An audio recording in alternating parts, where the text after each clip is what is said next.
Everest Live, there's been a dramatic helicopter rescue this morning in the Khumbu Icefall after a Serac collapse.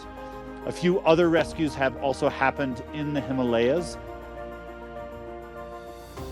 Lots of exciting information coming to you today on May 5th, live from Everest Base Camp. I'm Ben Ayers. First of all, I'm going to apologize for going vertical today. We try to go horizontal. There's a gremlin in the YouTube somewhere, and we just do what it tells us. We're going to sort this out. Please give us a pass today. This way you can look at my new calf implants. So first of all, many of you may have seen on our feed, we put out a little video about this morning. I woke up early and started listening on the radio to traffic about two injured climbers in the Khumbu Icefall. Apparently a smaller Serac collapsed and injured and buried these two climbers. One was an Indian national named Nimish Kumar Singh, and the other was a very, very experienced Nepali high altitude mountain guide named Pemba Tenduk Sherpa. The two of them basically, immediately after the incident happened, everybody mobilized, stopped everything, and made sure that these two got the care that they needed. Within basically an hour and a half of the incident, the two climbers had been rescued by helicopter from the icefall, treated, triaged, packaged up, and were on a helicopter to one of the best hospitals in Kathmandu. And for me, watching that incident from the outside, just listening to the radio, seeing how everybody worked together, it really reminded me of something incredible that I think often gets overshadowed on Everest. When we think about Everest rescues, all of us, it's been 30 years since Into Thin Air, right? John Krakauer has been in the media now talking about what's changed on Everest, so on and so forth. And I think everyone's minds go back to that time when, especially high on the mountain, there's this kind of unforgiving brutality of climbing. And we have this idea that climbers are stepping over one another and that there's this kind of lack of the brotherhood of the rope or sisterhood. I really don't believe that to be the case on Everest. There are cases high on the mountain when climbers are unable to support ailing climbers because they themselves are so close to death that they have to prioritize themselves or they don't have the skills. That's a discussion for its own time. But in my experiences here on the mountain, I've just seen time and time again when something happens, everyone on the mountain comes together as much as they possibly could. And this morning was just an incredible example. The two injured climbers were extremely lucky because the weather was perfect. The helicopters were in Lukla and things worked out. It doesn't always work out that way. Everest is a dangerous place. But I was super, super impressed with the speed and professionalism of the rescue groups. And it was a really inspiring thing to see. In other inspiring news along the line, Pemba Tenduk, his nickname was Black Yak. And he's someone that's been climbing in the mountains now for since 2011, basically. He's had 34 ascents over 8,000 meters, and including 12 Everest ascents. He was climbing with Seven Summits. He's a part of the Seven Summits family. And the good news that I heard was talking to the Seven Summits team today is that they expect him to walk out of the hospital under his own power tomorrow. And everybody is pulling for Nimish Kumar Singh, who definitely has more serious injuries, but he's definitely going to be okay. It's going to take him just a little bit more time. So congrats to all the rescue workers. That could have gone a totally different way. We're really, really glad that it didn't. In other smaller news, Everest Chronicle reports that there's a porter missing near Mera Peak. This was a young man from the village of Sotong, a place I used to spend a lot of time, which is kind of below the Mera Peak region.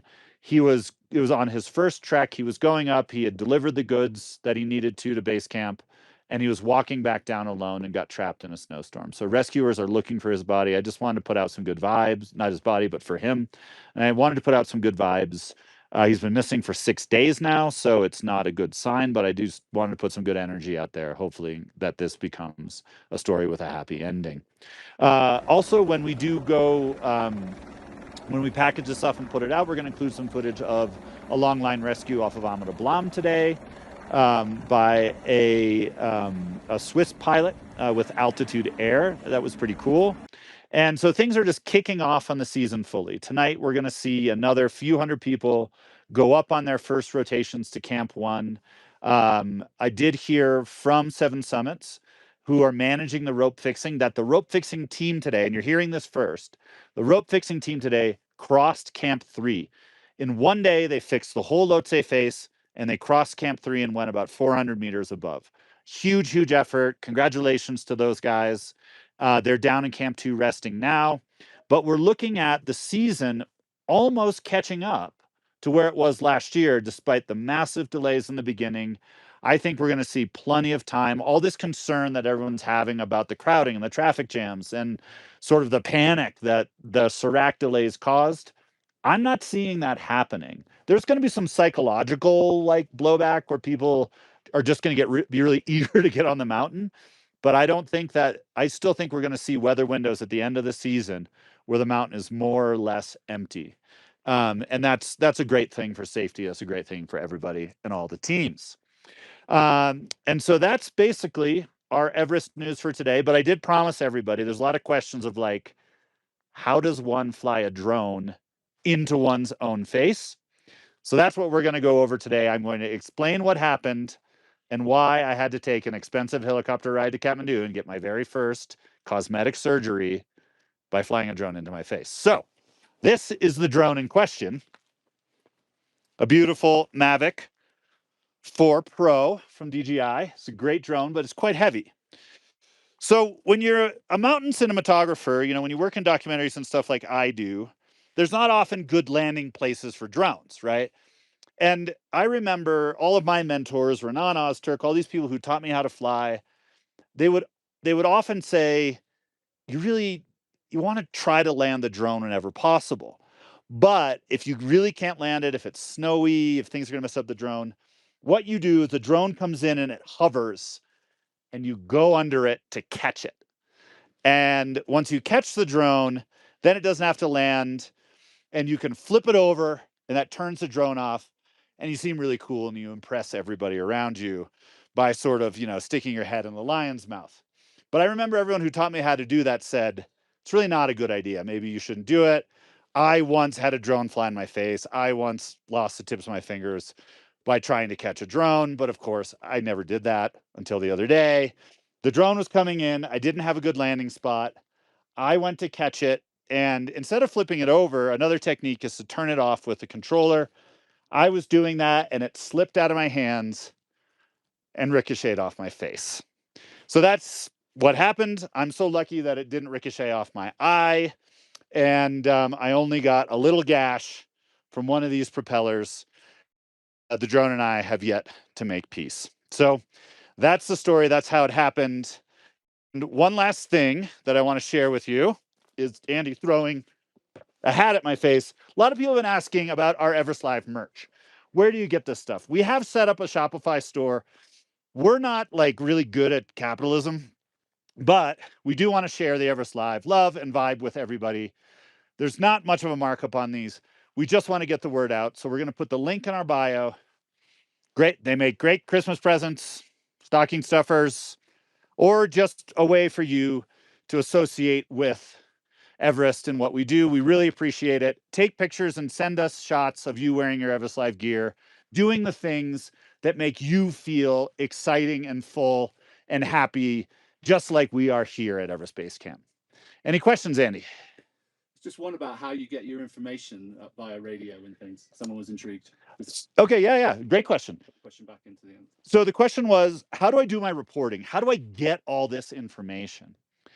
There's a number of ways. So for me as a journalist here in Nepal, as many of you know, like I've been here forever. I've been here like 28 years, my whole adult life. I speak Nepali fluently. And the way that Nepal works is so much stuff here is about relationships. And so I've spent all this time building up relationships within the Everest and the mountain community. It's also a big part of like why when you see our posts and stuff at Everest Live, like we're reporting the truth, we're being factual, but also we're taking a positive bent. Number one is because I really feel like Everest is an awesome thing. Like genuinely from my soul, I think this whole industry is fascinating and incredible. But the other thing is, we're also like a part of this Everest community here. And a lot of the way things work in Nepal is through like building these relationships. And so by promoting the industry, we make a lot of friends. And those friends are the ones who are willing to give us information, give us content, and show us what's going on. So during the day, I spend my day on my phone, texting people, talking to people, sending voice memos. Here at base camp, I'll go visit people. For the Everest helicopter rescue today, I was up talking to Seven Summits. I was learning about Black Yak. I was trying to understand how many peaks he'd climbed. It takes time to do all that, but I have the relationships. I know who to ask about these things. And that's how I compile the information through the day. That's also why we're doing our daily dispatches at night, because really all day long, it takes me that much time to get this information together. We also, everyone in base camp is connected by radio. Um, Clients mostly don't have these, but I have been given one, so I can listen in and hear what's happening as the teams are talking to each other, because I understand Nepali, I know what's going on. And that also is like what tipped me off this morning, that there was something that we needed to pay attention to. So in a nutshell, that's how it works. It's something that I find super, super fun. I'm obviously a little extroverted. It works for me. And that's it. Thanks everyone for tuning in today. Tomorrow, hopefully, horizontal. Let's see. We'll talk to you then.